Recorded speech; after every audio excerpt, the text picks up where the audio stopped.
นัดกันที่งานไหนก็ไม่เผาก็ไปผูกกันให้เขาที่นี่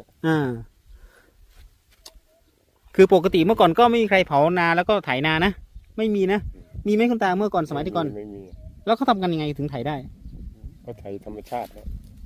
วันนี้รถก็ไถมันช้าไม่เผามันไถไปยากฟางมันไปไม่ได้ อ๋อ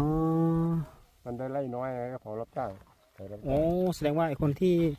มาไถก็คือคนที่มาเผาอืมคือมันไถได้อยู่แต่มันช้าอ๋อ